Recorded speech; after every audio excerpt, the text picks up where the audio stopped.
இந்த பதிவை பார்க்கக்கூடிய அனைத்து நல்ல உள்ளங்களுக்கும் இந்த பதிவானது நல்ல பலனை கொடுக்கக்கூடியதாக இருக்குங்க.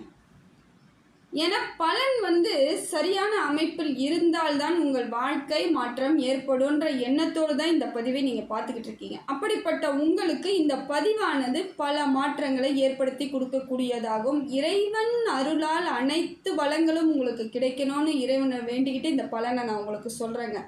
இந்த பதிவானது மிதுன ராசிக்காரர்களுக்கான பதிவுங்க. மிதுன ராசிக்காரர்களுக்கு இனி வரக்கூடிய காலங்களில் எப்படிப்பட்ட மாற்றங்கள் ஏற்பட போகுது, கிரக பலன்கள் உங்களுக்கு எதை மாதிரியான அமைப்பில் இருக்குன்னு பார்க்கலாங்க. மிதுனத்தை பொறுத்த வரையிலும் 2 விஷயங்களில் உங்களுக்கு குழப்பமாகவே இருக்கும். ஒன்று தொழில், இன்னொன்று குடும்பம். ரெண்டுத்துலேயுமே ஒரு குழப்பத்தோடையே தான் இது நாள் வரைக்கும், அதில் தான் அதிகமான சிக்கலையும் நீங்கள் சந்தித்து வந்துக்கிட்டு இருக்கீங்க. மிதுன ராசிக்காரர்கள் இயல்பாகவே எல்லாரிடத்திலும் விட்டு கொடுக்கணும், எல்லாருக்கும் எல்லா நன்மைகளும் நடக்கணும்னு நினைக்கிறவங்க தான். அது எந்த இடத்துலலாம் பாதிப்பாகுதுன்னு பார்த்தீங்கன்னா, தொழிலிலும் குடும்பத்திலும் இதெல்லாம் உங்களுக்கு நிறைய பாதிப்புகளை ஏற்படுத்தியிருக்கு. அந்த சங்கடத்திலேருந்து வெளியே வர்றதுக்கே உங்களுக்கு பல ஆண்டுகள் ஆகிட்டு இருக்கு. இது பல ஆண்டுகளாகவே பெரும்பாலும் மிதுன ராசிக்கு நடந்துக்கிட்டே இருக்குதுங்க. அதே போல் ஒரு முடிவு எடுக்கிறீங்கன்னா அந்த முடிவிலேயும் உங்களால் முழுமையாக நிற்கவும் முடியாது. மிதுன ராசியை பொறுத்தவரையில் இந்த 2ஆம் கெட்டா நிலமன்னுவாங்க. ஐயோ பாவனும் விடவும் முடியல, அடிச்சும் போட முடியலன்ற மாதிரி உங்கள் மனசுக்குள்ளே எதையாவது ஒன்று செஞ்சிருவோன்னு நினைப்பீங்க. இல்லை வேண்டாம், இன்னும் கொஞ்ச நாள் போகட்டும் அப்படிங்கிற மாதிரி 2 மனசோடே இருந்து நிறைய இடங்கள்ல உங்களுக்கு அதுவே சாதகம் இல்லாத சூழ்நிலையாக போனதுக்கு காரணம் தாங்க. இதெல்லாம் சூழ்நிலை கைதியாக மாறிடுவீங்க. திட்டமிடலாம் தெளிவாக இருக்கும், பிளான்லாம் கரெக்டாக இருப்பீங்க, எல்லாம் எப்படி செய்யணும் ஏது பண்ணணுன்ற சரியான அமைப்பெல்லாம் ஏற்படுத்திக்குவீங்க. ஆனால் செயல்படுத்த முடியாத சூழ்நிலை ஏற்பட்டுடும். எத்தனை பேருக்கு இது நடந்திருக்கு பார்க்கலாம். இதெல்லாம் என்ன, எனக்கு இதெல்லாம் நடந்திருக்குங்க அப்படின்னு நீங்கள் எனக்கு கமெண்ட்டில் போட்டிங்கன்னா நிறைய பேருக்கு இது தெரியும். ஏன்னா நிறைய விஷயங்கள் மிதுன ராசிக்கு நான் பொது பலனில் தான் இப்போ சொல்லிக்கிட்டு இருக்கேன்.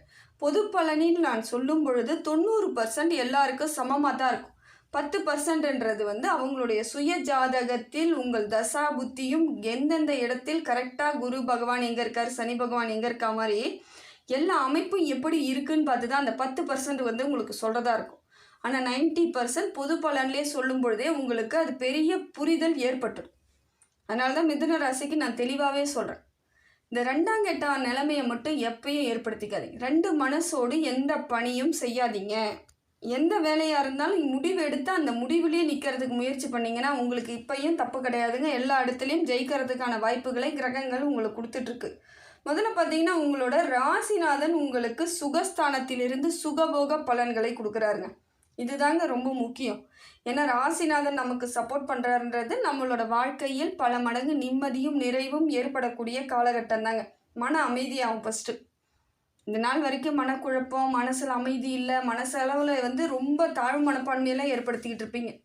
என்னால் எதுவுமே செய்ய முடியாதோ, என் நிலமை அவ்வளோதானோன்னு எத்தனையோ பேர் வருத்தப்பட்டீங்க இல்லையா? அப்படிப்பட்ட உங்களுக்கு இப்போ பார்த்தீங்கன்னா தன்னால் மாற்றம் ஏற்படும், எல்லாமே செய்யலாம் அப்படிங்கிற எண்ணங்கள் உங்களுக்கு ஏற்படக்கூடிய சூழ்நிலையை உங்கள் ராசிநாதன் உங்களுக்கு தராருங்க. அதே போல் மனதிலும் மகிழ்ச்சியை ஏற்படுத்தி தருவார். மனதளவில் குழப்பம் இல்லாமல் ஒரு சந்தோஷத்தையும் ஒரு நிறைவையும் கொடுக்கறதுனால மனசு ஒரு சந்தோஷம், அது உங்கள் முகத்தில் ஒரு தேஜஸாக தெரியக்கூடிய பாக்கியம்லாம் இருக்குது. ஒரு நிறைவான அமைப்புக்கு இப்போ வருவீங்க. அதே போல் நினைத்த காரியங்கள் ஈடேறக்கூடிய காலமாகவும் இந்த காலம் இருக்குது. இது வரைக்கும் பிளான்லாம் சக்ஸஸ் ஆகலை, 2ஆம் கெட்ட முடிவுலேயே இருந்தேன்னு சொன்னேன் இல்லைங்களா? இப்போ பார்த்தீங்கன்னா சக்ஸஸ் ஆகக்கூடிய சூழ்நிலை சரியாக இருக்குது. தீர்க்கமாக முடிவு எடுக்கலாம். உங்களுடைய நினைத்து பல நாள் கனவு கூட இப்போ நினைக்கக்கூடிய அமைப்பில் இருக்குது, சரியாக நடந்துடும். இப்போ நினச்சி முயற்சி பண்ணிங்கன்னா உங்களுக்குரியது உங்களுக்கு சரியான அமைப்பில் சேரக்கூடிய மாற்றத்தை இறைவன் உங்களுக்கு கொடுத்துக்கிட்டு இருக்காருங்க. இது எல்லாமே மிதுனத்திற்கு ஒரு ப்ளஸ்ஸு தான், தப்பு கிடையாது. சரியான அமைப்பை நீங்கள் தான் சரியாக தேடிக்கணும். அதே போல் பார்த்தீங்கன்னா பண விஷயத்தில் உங்களுக்கு நல்ல அமைப்பு இருக்குதுங்க. பண வரவு அதிகரிக்கும். பொருளாதார ரீதியாக இருந்து வந்த சிக்கல்கள் நீங்கும். பொருளாதாரத்திலேயே நிறைய பேர் பிரச்சனையை சந்தித்தவங்க அவங்கள தான் இருக்கும். ஏன்னா தொழிலில் பிரச்சனைன்னு வந்தால் எந்த இடத்துல வரும்னு பார்த்தீங்கன்னா அந்த இடத்துல பணம் பிரச்சனையாகும். பணம் அவ்வளோ பிரச்சனை ஆகும் பொழுது தொழிலும் சிறப்பாக இருக்காது, உங்களோட வளர்ச்சியெல்லாம் தடைப்பட்டுடும். எதிர்காலமே ஒரு இருண்ட இதுவாக போல் இம்மானாலும் அனுபவிச்சுட்டு வந்துட்டீங்க. ஆனால் அந்த இடத்துலையும் கொஞ்சம் பொறுமையும் நிதானத்தையும் கடைப்பிடிச்சி தான் இவ்வளோ தூரம் கடந்து வந்துட்டீங்க. வழிகளோடு வழியை வந்துட்டுருக்குறீங்க. ஆனால் இப்போ பார்த்தீங்கன்னா உங்களுக்கு சாதகமான பலன் கிடைக்குங்க. எல்லா விதத்திலும் மாறுதல்கள் ஏற்படுது. நினைத்த காரியங்கள் நிறைவேறும். முதலீடுகள் எல்லாம் பலனாக தருங்க. இப்போ லாபம் தரும் சில விஷயங்களை நீங்கள் தேர்ந்தெடுத்து அந்த தொழிலில் நீங்கள் முதலீடு செய்தீங்கன்னா நல்ல ஒரு வாய்ப்புகள் உண்டாகக்கூடிய சூழ்நிலை இருக்குது. அதே போல் சுக்கிர பகவானும் உங்களுக்கு நல்ல இடத்துல இருந்து பொருளாதார ரீதியாக தடையே ஃபஸ்ட்டு நீக்கிறார். இன்னொன்று திடீர் பண வரவு. உங்களுக்கு உரிய பணங்கள் வந்து சேரக்கூடிய வாய்ப்பையும் உங்கள் சுக்கிர பகவான் உங்களுக்கு கொடுக்குறாரு. இதெல்லாம் ஒரு சாதகமான அமைப்பு தாங்க. சுக்கிரன் சரியாக இருந்தால் பொருளாதார கஷ்டம் வராதுங்க. அதுதான் உண்மை. இப்போ உங்களுக்கு சரியான அமைப்பிலிருந்து உங்கள் ராசியை பார்ப்பதனால் எல்லா இடத்திலும் வெற்றி தாங்க. அதே போல் சுக்கிரனால் இப்போ வந்து குடும்பத்தில் ஒரு மகிழ்ச்சி உண்டாகக்கூடிய சூழ்நிலை ஏற்படும்.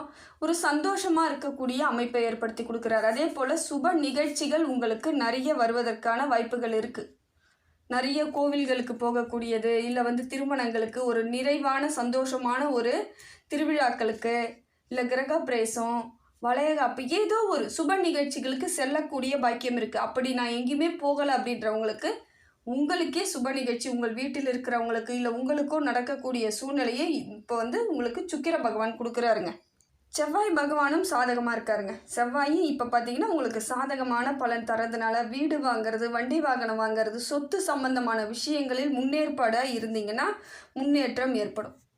இப்போ இதெல்லாம் ஏற்கனவே நான் வீடு கட்டணும் அப்படின்னு பிளான் பண்ணி வச்சுருக்கலாம். இல்லை இடம் வாங்கணும், வீடு கட்டுறதுக்கு, இல்லை வண்டி வாகனம் வாங்கிறதுக்கு, நிலம் வாங்குவதற்கு ஏதாவது நீங்கள் ஏற்பாடு பண்ணிக்கிட்டு இருக்கீங்கன்னா அது எல்லாம் உங்களுக்கு சாதகமான பலன் கிடைக்குங்க. முன்னேற்றம் உங்களுக்கு தேடி வரக்கூடிய காலம் இது. செவ்வாய் உங்களுக்கு நல்ல மாற்றத்தை ஏற்படுத்தி கொடுக்குறார். சுகஸ்தானத்தில் இருக்கார். அதே போல் அவர் வந்து உடல் நிலையை வந்து இது நாள் வரை ஏதாவது சின்ன சின்ன பிரச்சனைகள் இருந்து வந்தாலும் அது எல்லாம் சரியாகக்கூடிய பாக்கியத்தை உங்களுக்கு செவ்வாய் பகவான் கொடுக்குறார். அண்ணன் தம்பி உறவுகளிடையே ஒரு வலு ஏற்படும்.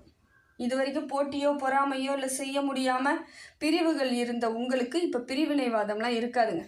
ஒரு இரத்த பந்த உறவுகளாக இருக்கக்கூடிய உங்களுக்குள் ஒரு அந்யோன்யம் ஏற்படும். சில விஷயங்கள் உங்களுக்கு சாதகமான பலனை கிடைக்கும். சொத்து சம்மந்தப்பட்ட பிரச்சனைகள்லாம் இருக்குது, இல்லை சொத்து சம்மந்தப்பட்ட விஷயங்களை பேச போகிறோம், பேச்சுவார்த்தை நடத்த போகிறீங்கன்னா உங்களுக்கு சாதகமான அமைப்பு ஏற்படக்கூடிய காலகட்டத்தை செவ்வாய் பகவான் கொடுக்குறாரு. அப்போ இது சுப பலன் தரக்கூடிய காலந்தாங்க. எல்லா விதத்திலும் மாற்றங்கள் உங்களுக்கு நல்ல அமைப்பில் தான் இருந்துக்கிட்டு இருக்கு. அதே போல் செவ்வாய் பகவானால் சொத்து சேர்க்கை ஏற்படும். சொத்துக்கள் வாங்கக்கூடிய வாய்ப்புகள் இருக்குது. எதிர்பார்த்து இருந்திருப்பீங்க, இங்கே வாங்கணும், இந்த இடத்த எனக்கு முடிக்கணும் அப்படின்னு நினச்சிக்கிட்டே இருந்திருப்பீங்க. அது கரெக்டாக அமையக்கூடிய சூழ்நிலை இருக்கும். இயல்பாக உங்களுக்கு தன்னால் வந்து சேரக்கூடிய பாக்கியங்கள் இருக்குது. மிதுன ராசிக்கு பார்க்கும் பொழுது சனி பகவான் ஒரு நல்ல ஒரு மாற்றத்தை ஏற்படுத்தி தராருங்க. எல்லா விதத்திலும் உங்களுக்கு நன்மையை அவரும் செய்கிறார். தொழில் ரீதியான வளர்ச்சி ஏற்படுதுங்க. இதனால் வரைக்கும் தொழில் வந்து தனித்துவமாக செஞ்சுக்கிட்டு இருந்தாலும் போட்டி பொறாமையில் வந்து அந்த இடத்துல தொழிலை முழுமையாக செய்ய முடியாமல் சிக்கலில் இருந்திருப்பீங்க. லாபம் இல்லாமல் இருந்திருக்கும். சரியான வந்து உங்களுக்கு சரியான ஆட்கள் கிடைக்காம கூட இருந்திருப்பீங்க. இப்போ ஒரு வேலை செய்கிறீங்க, சொந்த தொழில் செய்கிறீங்கன்னா உங்களுக்கு பணி ஆட்கள் தேவைப்படும். அவங்களாம் சரியான ஆட்களாக இருந்தால் மட்டும்தான் லாபகரமானது அந்த தொழிலை வந்து உங்களால் நடத்த முடியும். இப்போ அதெல்லாம் உங்களுக்கு சாதகமாக அமையுதுங்க. சனி பகவான் உங்களுக்கு உரிய ஆட்களை அனுப்புவாங்க. வாடிக்கையாளரையும் அதிகமாக அனுப்புவாங்க.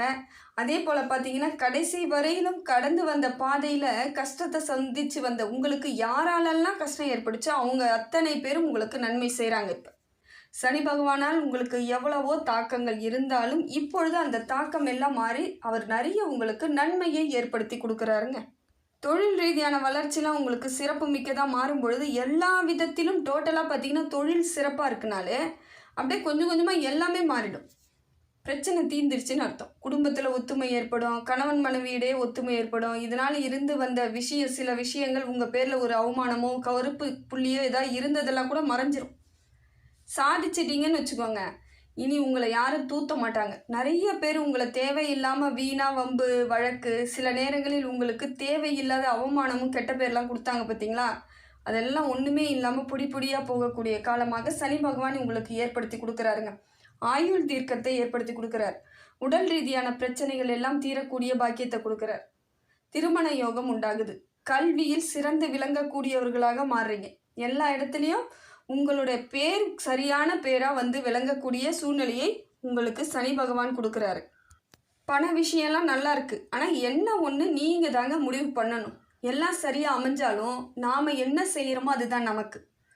எல்லா கிரகங்களும் சரியாகவே இருக்கட்டும், ஆனால் நாம் சரியாக அமைச்சுக்கிட்டோன்னு வச்சுக்கோங்க, அந்த என்ன மாதிரி கிரகங்கள் இருக்குது, அதோட அமைப்பு எப்படி இருக்குது, அதற்கு தகுந்தாற் போல் நம்ம வாழ்க்கையை மாற்றிக்கணும்னு நினச்சி நீங்கள் சரியாக அமைச்சிட்டு போனீங்கன்னா அது உங்களுக்கு சாதகமான பலன் கிடைக்கும்.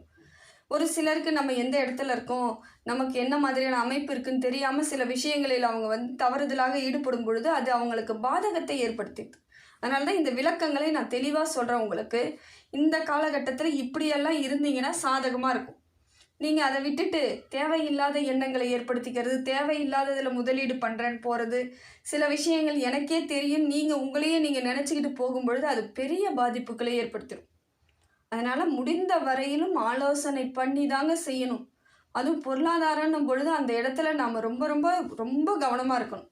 ஏன்னா சின்ன கஷ்டம் வந்தாலும் அது நமக்கு பெரிய பின்விளைவுகளை ஏற்படுத்திடும், ரொம்ப பாதிப்பு அதிகமாக இருக்கக்கூடிய சூழ்நிலையை கொடுத்துரும். மிதுனத்தை பொறுத்தவரையிலும் மிகவும் கவனமாகவும் இருக்கணும். உறவுகளிடம் ரொம்ப ரொம்ப ஜாக்கிரதையாக இருக்கணும். அதே போல் வரதான் செய்வாங்க, உங்ககிட்ட இப்போ வந்து அனுசரணையாக இருக்க தான் செய்வாங்க, வந்து பேசுவாங்க, ரொம்ப நல்ல விஷயமா பேசுவாங்க. ஆனால் அவங்கள நம்பி நீங்கள் உங்களுடைய எல்லா விஷயங்களையும் உங்கள் குடும்ப ரகசியம், தொழில் ரகசியத்தை நீங்கள் சொன்னீங்கன்னா அந்த இடத்துல தோக்க ஆரம்பிச்சிட்டிங்கன்னு அர்த்தம். அவங்க நல்லவங்களாகவே இருக்கட்டுங்க, நான் வந்து மற்றவங்கள குறை சொல்ல விரும்பலை. வரவங்க உங்களோட உறவுகள் ரொம்ப நல்லவங்களாகவே இருக்கட்டும், நீங்களும் நல்லவங்களாகவே இருங்க. அது ஏன் உங்களோட வெற்றி ரகசியத்தை ஏன் அவங்கக்கிட்ட சொல்லணும்னு எதிர்பார்க்குறீங்க? நீங்கள் ஜெயிச்சுட்டு அவங்க பார்த்துக்கிட்டோம், எப்படியா இருந்தாலும் ஜெயிச்சிங்கன்னு தெரிய போகுது. அதனால் அது வரையிலும் நீங்கள் அமைதி காக்கணும், சில விஷயங்களை ரகசியமாக தான் வச்சுருக்கணும். சில இடங்களில் உங்களோட பொறுமையும் நிதானமும் உங்களை வேறு மாதிரி நல்ல இடத்துக்கு கூட்டிகிட்டு போகும். ஆனால் அவசரப்பட்டு எதையாவது செய்யும் பொழுது அது பாதிப்புகளை உண்டாகக்கூடிய சூழ்நிலை இருக்குங்க. அதனால் சனி பகவான் உங்களுக்கு நல்ல அமைப்பில் இருக்கார். நீங்கள் எல்லா செயல்களும் தைரியமாகவும் துணிச்சலாகவும் சரியான முடிவு எடுத்துகிட்டு செய்யணும். அந்த மனக்குழப்பத்திலேயோ ரெண்டாங்கட்டா முடிவோ இருக்கக்கூடாது. இருதலை கொல்லியாக இருக்கிறேன் அப்படிலாம் செஞ்சுட்டு எந்த வேலையும் செய்யாதீங்க, அது உங்களுக்கு பலன் கிடைக்காது. அதை எழுதி கூட வச்சுக்கோங்க. அதே போல் நிறைய பக்குவமாக பேசுங்க. எல்லா இடத்துலையும் இப்போ பேசியே ஜெயிக்கலாம். நீங்கள் பேசினாலே ஜெயிச்சிருவீங்க. உங்களுக்கு உரியது என்ன வேணுமோ அதை கரெக்டாக பேசி கேட்டு வாங்கக்கூடிய சூழ்நிலை நல்ல சூழ்நிலையாக தான் இருக்குது. கரெக்டாக பேசுங்க, கரெக்டாக நடந்துக்கோங்க. எல்லா விதத்திலும் நல்ல ஒரு மாற்றங்கள் ஏற்படக்கூடிய காலமாக தாங்க இருக்குது. சரியான முயற்சியை மட்டும் தெளிவாக எடுத்துக்கோங்க. அமைதி ரொம்ப முக்கியம், பொறுமை ரொம்ப முக்கியம். கோவப்படுத்தக்கூடாது, கோபம் வரக்கூடாது. இது எல்லாத்தையும் யோசிச்சுட்டு செயல்படுத்துறீங்கன்னா உங்களுடைய வேலையில் மட்டும் கண்ணும் கருத்துமாக இருக்கும் பொழுது உங்களுக்கு பலம் அதிகமாக கூடுங்க. வேலையிலையும் ஒரு முயற்சி எல்லாம் பலன் தரக்கூடியதாக இருக்குது. இந்த சூழ்நிலையை உங்களுக்கு தகுந்தாற் போல் மாற்றிக்கிட்டு உங்களோட சூழ்நிலையை அது கூட அடாப்ட் பண்ணி கொண்டுட்டு போனீங்கன்னா எல்லா விதத்திலும் மாறுதல்கள் கிடைக்குதுங்க.